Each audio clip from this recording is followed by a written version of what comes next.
ಇನ್ನು ಟಿ.ಬಿ ಡ್ಯಾಮ್ನ ಅವಾಂತರ ನಿರಂತರವಾಗಿ ನೀರು ಪೋಲಾಗ್ತಾ ಇದೆ. ಇದರ ನಡುವೆ ತಾತ್ಕಾಲಿಕ ಗೇಟ್ ಕೂರಿಸುವಂತಹ ಕಾರ್ಯಾಚರಣೆ ಇವತ್ತಿನಿಂದ ಆರಂಭವಾಗಿರುವಂಥದ್ದು. ಮೊದಲ ದಿನದ ಪ್ರಯತ್ನವೇ ಫಲ ಕೊಟ್ಟಿಲ್ಲ. ಗೇಟ್ ಎಲಿಮೆಂಟ್ನಲ್ಲಿ ವ್ಯತ್ಯಾಸ ಕಂಡು ಬಂದ ಹಿನ್ನೆಲೆಯಲ್ಲಿ ಕಾರ್ಯಾಚರಣೆಯನ್ನು ಮೊದಲ ದಿನ ಸ್ಥಗಿತಗೊಳಿಸಲಾಗಿದೆ. ನಾಳೆ ಮತ್ತೊಮ್ಮೆ ಪ್ರಯತ್ನವನ್ನು ನಡೆಸಲಾಗುತ್ತಂತೆ. ಮೊದಲ ಎಲಿಮೆಂಟ್ ಅಳವಡಿಕೆ ಯಶಸ್ವಿಯಾದರೆ 25 TMC ನೀರು ಜಲಾಶಯದಿಂದ ಹೊರಹೋಗೋದನ್ನು ತಪ್ಪಿಸಿದಂತಾಗುತ್ತೆ.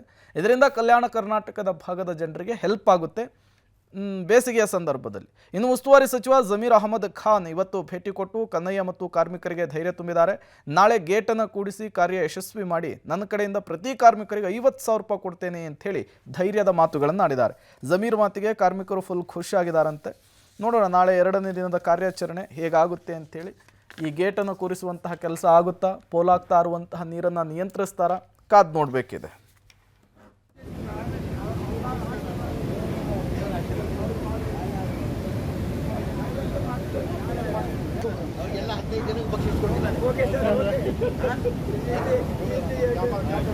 ಎಲ್ಲರಿಗೂ ಒಳ್ಳೆ ಕೆಲಸ ಮಾಡಿ ಒಳ್ಳೆ ಬಕ್ಷೀಸ್.